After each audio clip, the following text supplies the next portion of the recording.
All right, everybody, Samori Benjamin here in Queens with New York Mets ace this season, left-hander Sean Manaea. Sean, man, thank you for joining me. I appreciate it. Now you have really pitched outstanding, and Sunday you got to win your last outing, and the Mets as a whole, you all went 8-2 on that road trip. Big time of the year, so what do you think was the key to you all going out there and having success? I think we've all been through the ringer this year, and we definitely got closer because of that. And everyone's just producing. We got some leaders at the top. Everyone's just doing their job, doing what they need to do, and we're vibing right now. So it's been real fun to be a part of, and I'm just trying to do my part to help this team win, and it's been a lot of fun so far. So Sean, I know you're from Indiana.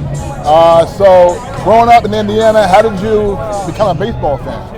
Well, I didn't really know much about it, but my parents put me in Little League. They signed me up for T-ball, and then I just kind of went from there. The older I got, the more I enjoyed it, the more fun I was having. Then I started to pitch and learned that art and just fell in love with it. And so from there, just kind of fell in love with the game, and then started to understand baseball and the history and all that stuff. So, So were you a fan of basketball, football at all?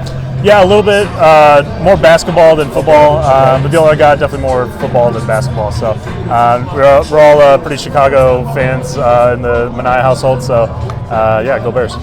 Go Bears, because you're a Bears fan. Now, were you a Cubs fan, a White Sox fan growing up? I was kind of a Cubs fan, but I was more of a Phillies fan. I think the first game ever I saw on TV was the Cubs and Phillies, and I thought the Blue Stars were cool, when I was like 10, how little kids do. And I just fell in love with them, followed them for a long time, and then, when I got to pro ball, then that dissipated. So. Right. So when you were still a kid growing up, before you became a pro, you were around 08, they won the World Series, so you were a fan of theirs 5 years before you got drafted, right? Yeah. Oh yeah. No, I was probably starting like 05, 06, and then followed them, and up until college, and then I got drafted, and here we are. Did you have any favorite players and pitchers growing up? Yeah, Cole Hamels definitely was one of my favorites. Roy Halladay, Cliff Lee on the 09 to 12 or 13 rotation. But my favorite guy was Johan Santana. Mets legend. He's great, and a bunch of other guys like Lincecum and Strasburg when I was in high school. Darvish was one of my favorite pitchers. So definitely, the art of pitching I've always been a big fan of, and those guys are definitely some of my favorites. Yeah, shout out to Johan. He threw the first Mets no-hitter and the only single pitcher no-hitter in Mets history. Yep. So, Indiana, what was the talent level like as a kid, and then through high school, what was that like? High school? Like a talent level and the talent level of other kids your age in Indiana? I grew up in a really small town called Wanata, and the older I got, I had to start venturing out to the bigger cities to further the skill level. So I started going to Hammond, Indiana to do that, and then that was the first time I got into travel ball, and so then we started traveling to Kentucky and Georgia and Texas and all these cool places, and Indiana definitely is sneaky, got a lot of talent, and I feel like every year there's some kid that gets drafted pretty high, and it's not the powerhouses like Florida or California, just because I don't think there's the sheer amount of numbers there are, but it's definitely a lot of talent out there for sure. Do you think there was any benefit to not being able to play year-round because of the cold? Maybe. Things have obviously worked out for me so far, knock on wood. For every one of me, there's also guys that, things haven't worked out, so I don't really know that there's a correlation to that or not, but I don't know. It just kind of is what it is, and I've fortunately been healthy enough to play this long. Nice. Before I get to the Sycamores, of course, everybody grows up wanting to be on this level, but at what point did you really think that you had a chance to make it here? I would say it was always a dream since I was a kid when I first started playing, but realistically, probably once I got into college and I went to the Cape, and I threw really well there, and that was like the first probably legitimate time where I was like, oh, this is like a feasible thing, and from there it just kind of I snowballed from there. Right, because after your sophomore year, you won like the MVP of the Cape Cod League, right, or best pitcher or something like that. Yeah, it's yeah, that was it was just a really good summer out there. Got you. Okay, yeah. So Indiana State, you end up going there. That Larry Bird school, that's my thing at Indiana State. Larry Bird, thinking more and all that. So yeah, so how did you end up going to Indiana State?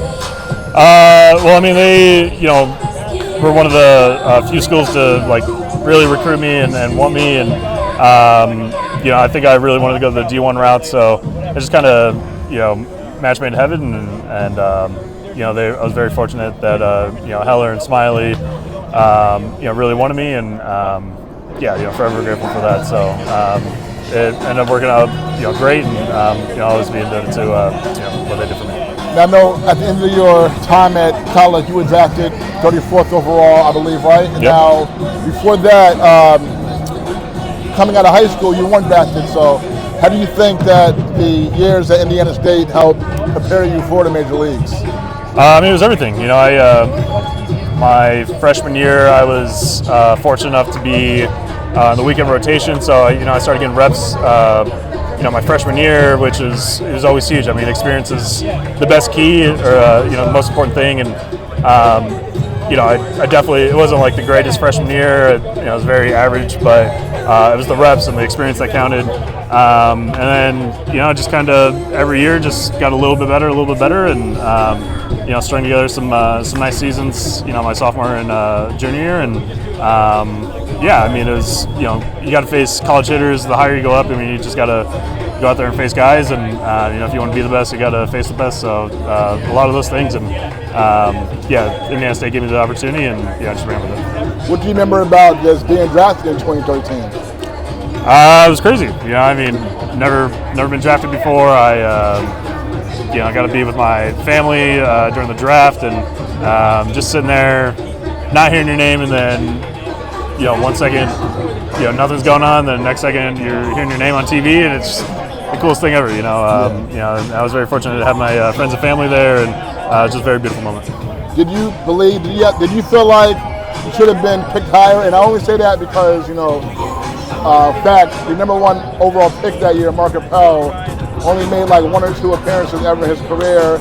Took him about 10 years to finally get the call. So, did you think at that time that you should have been picked higher? No, I don't really worry about that. I think everything's worked out for a reason, and the Royals gave me the opportunity, and I was looking for that. And like I said, everything's worked out for a reason, and I wouldn't change it for anything in the world. Right, Kansas City drafted you, and before you made your debut, you were traded to Oakland. So, just how was the minor league experience for you? Minor league experience was great. I mean, we you learn a lot. It's kind of like the college thing where you just got to go out there and get reps and gain experience. And first year was pretty tough. Just learn a lot of things, routines, what it's like to be a pro, all these things. But you got to go through it and figure it out. And I wouldn't be up here for this long or anything if I hadn't gone through that process. Right. So you get to the major leagues a little bit under 3 years in 2016, April 2016. So. Do you remember the feeling you had when you found out you were going to make your major league debut? Yeah, I mean, it was, you've worked your whole life for this one moment, and you finally get the call, and it's just, all these years, all the blood, sweat, and tears that it takes to get here, and it was a very special moment. I got to share it with my family that came, and definitely something that makes me very proud and emotional about it. So it's very cool to fortunate enough to be a big leaguer. About 3 more for you. So how did your first game go for you? It was good. It wasn't anything crazy. We got the dub. Yonder Alonso hit a walk-off bomb, so that was sick. But pitching performance, it wasn't anything great. Carlos Correa was my first strikeout.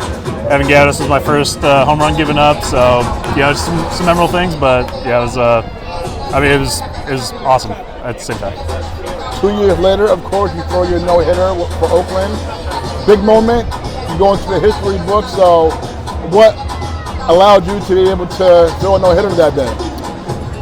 I was just feeling good. Nothing like really crazy stood out from like the pitch mix or anything like that. Just just felt good about where I was and just executing things and definitely had some luck in there with some of the plays, but just magical day, and it was definitely something I'm very proud of. Two more for you. You all this year you signed with the Mets. Your first year here with the Mets, and like I said, you're having an outstanding season. Every time I see you pitch, you are going deep, shutting the other team down, and the Mets are winning games. And ERA is about 3.35, I think. You're pitching excellent. I really enjoy watching you play. Thank you. How has your first year in New York been for you? It's been amazing. I've loved this city. It's been so great to me and my fiance and family, and the organization's been amazing. The city itself has been awesome. I love playing here, and couldn't ask for anything more. Last one for you. Last month of the season, so just how excited are you to be a part of a playoff race here in Queens for the Mets? It's amazing. This is what you play for. This is what you grind out 162 games for, and to do it in front of these fans in the city has been so cool. And I couldn't ask to do it with any better guys. So just trying to do my part every day, and it's been a magical run. So just keep doing it and just having a good time with it. All right, folks. First year Mets pitcher, veteran MLB pitcher, having a great year. Sean Manaea. Keep checking him out. Sean, man, thank you so much. I appreciate you. I appreciate it, brother. Thank you. All right, folks, we're back.